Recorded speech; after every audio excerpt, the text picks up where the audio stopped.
औज़ुबिल्लाहि मिनश्शैतानिर्रजीम बिस्मिल्लाहिर्रहमानिर्रहीम वलस्र इन्नल इंसाना लफ़ी ख़ुस्र इल्लल्लज़ीना आमनू व अमिलुस्सालिहाति वतवास्सौ बिल हक़्क़ि वतवास्सौ बिस्सब्र। सामीन इकराम, आपके सामने एक मरतबा फिर अपने चैनल ज़हूर इमाम मेहदी अलैहिस्सलाम करीब तर है के तवस्सुत से मैं सैयद इकबाल मेहदी नकवी हाजिर हूँ। सामीन इकराम, जैसे कि आप जानते हैं कि हमारे इस चैनल का मकसद यही है कि हम ज़हूर इमाम ज़माना अलैहिस्सलाम के मुतालिक अवेयरनेस क्रिएट करें लोगों के लिए,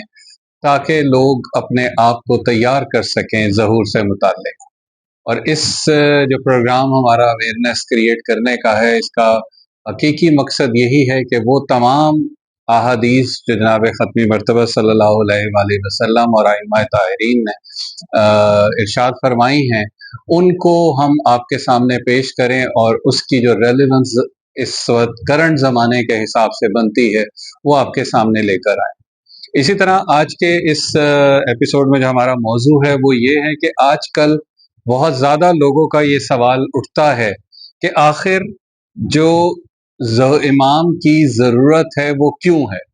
और क्या एक किसी इमाम का होना माशरे में क्या अशद ज़रूरी है, और वो क्या माशरा सिर्फ मुसलमानों ही का है या तमाम दुनिया के लिए इमाम की ज़रूरत है। तो आज इस टॉपिक के ऊपर थोड़ी सी रोशनी डालेंगे और देखने की कोशिश करेंगे कि जो किताबें लिखी गई हैं,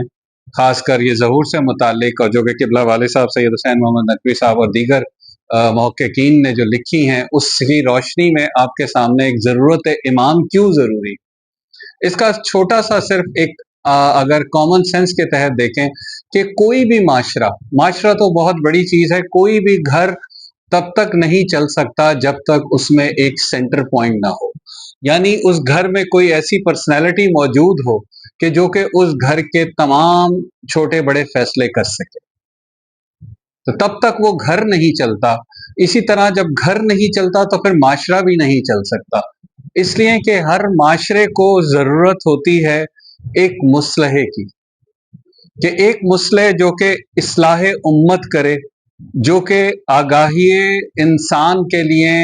एक सेंटर पॉइंट की हैसियत रखता हो। वो ऐसा इंसान चाहिए, ऐसी ज़ात चाहिए कि जो कि तमाम इंसानियत को, उस माशरे के लोगों को बताए कि उस माशरे का निज़ाम कैसे चलना है, और उस माशरे को जुल्म व फसाद और उसकी जो नाबूदी है उससे बचाने के लिए और क़याम अमन कायम करने के लिए वो ज़ात चाहिए होती। तो जो कि एक इम्पॉर्टेंट चीज़ ये है कि किसी भी हादी का होना ज़रूरी है, और ये सिर्फ मुसलमान माशरे ही में नहीं बल्कि बनी नौ इंसान के लिए ये ज़रूरत है।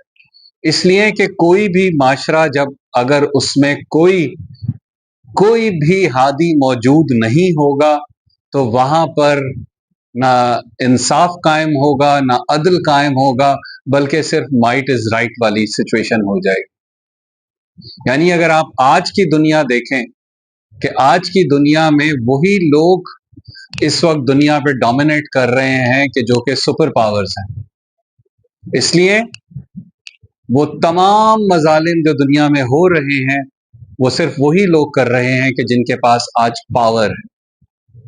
इसलिए कि बज़ाहिर इस दुनिया में सेंटर पॉइंट कोई नहीं। इमाम जो कि हम क्लेम करते हैं मुसलमान, वो इमाम इस वक्त पर्दा गैबत में है, लेकिन एक अल्लाह का पैरेलल निज़ाम अपनी जगह, लेकिन एक ज़ाहिरी इमाम इस वक्त दुनिया में मौजूद नहीं। तो जो जुल्म की ताकतें हैं वो अपनी पीक पर पहुंच चुकी हैं। तो इसलिए इमाम का होना, एक हादी का होना, एक लीडर का होना, एक रहनुमा का होना इंतहाई ज़रूरी है उस माशरे में, वरना वो माशरा टूट फूट का शिकार हो जाएगा और जुल्म सितम का शिकार हो जाएगा। तो अब सवाल ये पैदा होता है कि क्या वो मुस्लह आज़म या वो हादी क्या सिर्फ इस्लाम में उसका जिक्र है? नहीं। इसके लिए अगर हम देखें तो हर मजहब में एक मुस्लह आज़म का जिक्र है, और ये लिखा हुआ है हर मजहब की बड़ी किताबों में कि आखिरी ज़माने में एक ऐसे शख्स की ज़रूरत होगी, एक ऐसी पर्सनैलिटी की ज़रूरत होगी कि जो आकर दुनिया को दुनिया में अदल व इंसाफ से दुनिया को भर दे।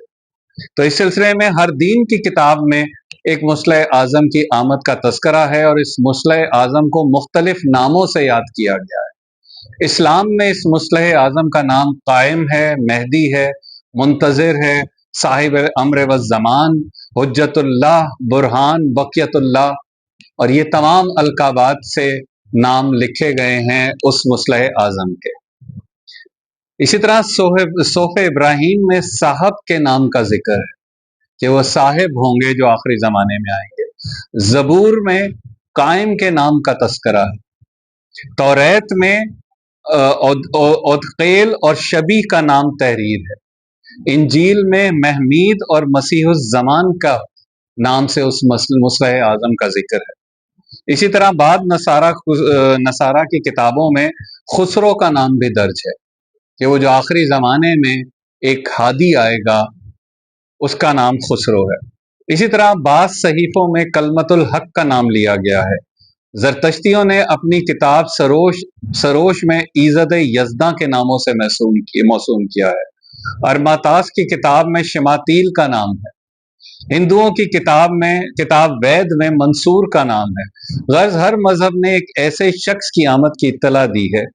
कि जो कि आखिरी ज़माने का मुस्लिह आज़म होगा और वो आखिरी ज़माने के जुल्म और जौर को ख़त्म करेगा। इसी तरह अल्लामा बुरुजर्दी अलैहिर्रहमा ने अपनी किताब नूरुल अनवार में इन नामों और अक़वाल का भी जिक्र किया है और बाज़ अक़वाल भी दर्ज किए हैं। एक और हिंदुओं की किताब पाक्तल, जो कि हिंदुओं की मोतबर तरीन किताब है, उसका मुसन्निफ कहता है कि दुनिया की मुद्दत के अय्याम 4 तौर पर होंगे जिनके 284,000 साल होते हैं। जब ये दौर ख़त्म हो जाएगा तो फिर दुनिया का वो नया दौर शुरू होगा जिसमें इस बादशाह की सल्तनत होगी जो यहाँ के 2 पेशवाओं का फर्जंद होगा और बहुत कुछ मोजज़े रखता होगा। तमाम दुनिया पर उसकी बादशाही होगी और जहान के तमाम बुतों को वो तोड़ डालेगा। शामकुबीन, जो कि हिंदुओं के एतकाद के मुताबिक पैगंबर और साहिब किताब समझा जाता है, वो कहता है कि दुनिया की बादशाहत और हुकूमत सरदार दो जहान जो कि किशन है उसके फर्जंद पर ख़त्म होगी। उनकी इताअत फरिश्ते करेंगे और वो तमाम आलम पर कब्जा करेगा और उस वक्त खुदा का एक दिन हो जाएगा। इसी तरह साहिब किताब बासिक कहता है कि दुनिया आखिरुज़्ज़मान की बादशाही पर ख़त्म हो जाएगी और वो मलाइका और आदमियों का पेशवा होगा और आसमान और ज़मीन की खबर देगा। इसी तरह साहिब किताब विशन जोग लिखता है कि दुनिया के आखिर में एक शख्स ऐसा आएगा कि जो खुदा को दोस्त रखता होगा, उसका नाम फरखंदा व खजस्ता होगा और वो जाइन के हुक्म से खल्क को जिंदा करेगा और जिन्होंने दीन में नई नई बातें पैदा की हैं और दीन खुदा को ज़ाया और पामाल किया है उनको आग में जलाएगा और तमाम दुनिया नई हो जाएगी और उसकी सल्तनत 4000 साल तक महदूद हो जाएगी। तो ये कॉन्सेप्ट जो कि हिंदू मजहब में भी है और बाकी अदियान में भी है कि आखिरी ज़माने में जो आएगा वो आकर दीन जो कि गालिब आएगा उसकी असल शक्ल को जाहिर करेगा। यानी कि दीन में इतनी तहरीफात हो चुकी होंगी कि उसको असल शक्ल में लाना असल काम होगा उस मुस्लिह आज़म का। तो अब अगर आप इसको इस्लाम की रोशनी में देखें तो जो हमारे सामने रिवायात हैं वो रिवायात यही बताती हैं कि इमाम ज़माना का लक़ब जो कायम है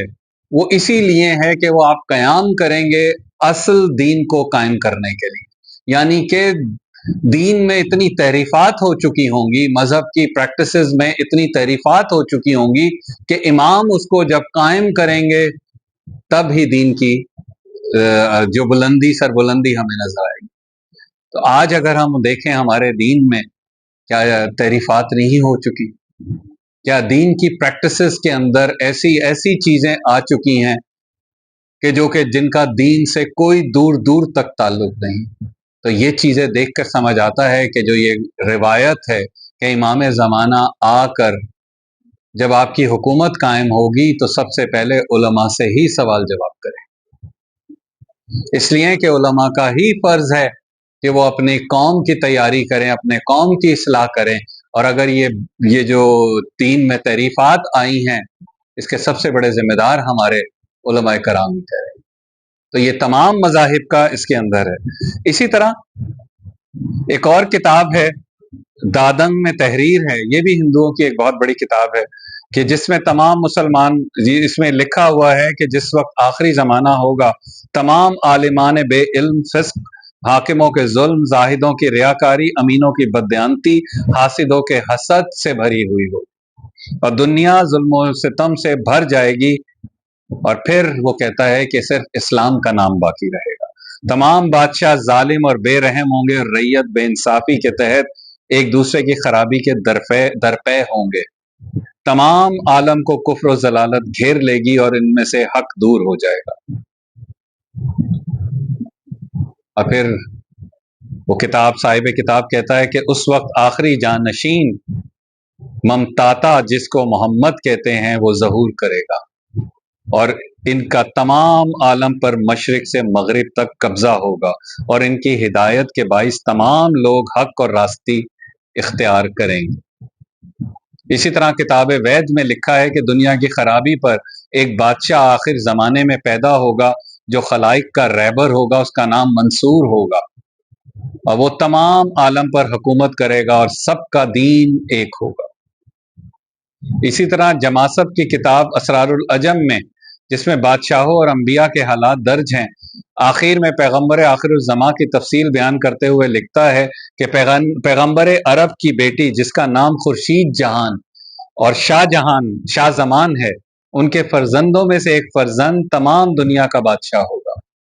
اور خدا کے حکم سے اس پیغمبر کا آخری جانشین ہوگا، اور اس کی بادشاہت قیامت سے متصل ہوگی۔ اس کی بادشاہی کے بعد دنیا ختم ہو جائے گی، اور اس کے مذہب کا نام برہان قاطع ہوگا۔ اس کی جناب میں ملائکہ اور روح القدس حاضر ہوں گے، اور خلق کو زندہ کرے گا، اور جملہ دشمنان دین اور منافقین کو، جس میں عجیب و غریب نام ہیں، ان کو اور سامری کو زندہ کر کے آگ میں جلائے گا۔ اسی طرح وہ ان تمام اشخاص کو زندہ کر کے جلائے گا جن کی تعداد خدا ہی جانتا ہے، جنہوں نے دین میں بدعتیں رائج کی۔ تو یہ وہ تمام، جس کا ایک چھوٹا سا آپ کے سامنے میں نے رکھا کہ تمام ادیان اس چیز پر متفق ہیں کہ آخری زمانے میں جو ایک ہستی آئے گی وہ آخر الزمان ہوگی، اور وہ آخر الزمان کو جانتے ہوئے ہی یہ یہود و نصارہ نے آخری چیلنج دے دیا۔ جیسا کہ میں نے پچھلے ایپیسوڈ میں آپ کو بتایا تھا کہ اب کھلم کھلا نام لے کر امام زمانہ کا طاغوت یہ چیلنج کر رہا ہے کہ ہم اہل تشیع کو نہیں پنپنے دیں گے، ان کو نہیں صف بندیاں کرنے دیں گے، انہیں طاقتور نہیں ہونے دیں گے، اس لیے کہ ہم جانتے ہیں کہ وہ اپنے مہدی کی قیادت میں آخری جنگ ہم سے لڑیں، اور وہ جنگ لڑ کر ہم پھر فاتح ہوں گے، اور دنیا پر ان کی حکومت قائم ہوگی مہدی۔ تو یہی وہ وقت ہے کہ جہاں پر جب طاغوت نے کھلا چیلنج دے دیا تو ہمیں اپنے آپ کو صحیح کرنے کا یہ موقع پروردگار ہمیں روز دے رہا ہے کہ ہم اپنی نسلوں کی اپنی اصلاح کریں، اور اصلاح کر کے اپنے لوگوں کو ظہور کے لیے تیار کریں، اپنے آپ کو ظہور کے لیے تیار کریں۔ اور یہ ہمارے پاس ایک چھوٹی چیز نہیں، ایک بہت بڑا خزانہ ہمارے علماء کرام، ہمارے محققین یہ ہمیں دے کر گئے ہیں، یہ ہمیں بتا کر گئے ہیں کہ تم اس سے استفادہ کرو اور زمانے کے اوپر نظر رکھو۔ یہ اس لیے ہمیں یہ تمام روایات بتائی گئیں کہ ہم ان کے اوپر انہیں دیکھ کر زمانے کو پہچانیں، اور اس کے مطابق ہم اپنے آپ کی تیاری کریں، کیونکہ ہم اب اس زمانے میں جی رہے ہیں کہ جو کہ آخری زمانہ ہے، جو کہ جنگوں کا دور ہے، جس کے بارے میں کہا گیا ہے یہ جنگوں کا دور ہے۔ تو اسی دور میں ہم اہل تشیع اور خاص طور پر مسلمانوں کے لیے یہ ایام عزا جو 2.25 مہینے ہیں، یہ ایک اتنا بہترین پلیٹ فارم ہے کہ جہاں پر ہم اپنے امام کے ظہور کے لیے تیاری کر سکتے ہیں۔ اور شکر الحمدللہ اس سال ایام عزا میں بہت لوگوں نے، بہت سے خطباء نے اور صاحبان منبر اس کے اوپر کام کر رہے ہیں، اور وہ اپنی قوم کو اس طرف لے کر آئے ہیں، لیکن اس سے کہیں زیادہ ضرورت ہے کہ اس دفعہ تذکرہ ہی ہم صرف امام کا کریں، اور دعا ہے کہ پروردگار وہ تمام لوگ جو کہ ان ایام اعظام میں خصوصاً اور بالعموم جو کہ ظہور کی تیاریوں میں مصروف ہیں، جو کہ ممبر پر بیٹھ کر لوگوں کے لیے تیاری کا سامان پیدا کر رہے ہیں، ان کو بتا رہے ہیں، ان کی توفیقات میں اضافہ فرمائے، اور پروردگار ان تمام علماء کرام اور تمام محققین خصوصاً قبلہ والد صاحب جنہوں نے جہد کے بعد یہ کتابیں لکھی، 25 سال کی جد و جہد کے بعد یہ اتنی کتابیں لکھی، تحریر کی، تالیف کی، اور وہ آج ایک خزانہ بہت بڑا موجود ہے۔ تو دعا ہے پروردگار ان سب کے تمام جو کہ جا چکے ہیں محققین اور علماء کرام، ان سب کے اعلیٰ علیین میں جگہ عطا فرما، اور موجودین کی توفیقات میں اضافہ فرما، اور ہم سب کو امام کے ظہور کے لیے صحیح معنوں میں معرفت حاصل کرنے کی توفیق عطا فرما۔ آخر دعوانا ان الحمدللہ۔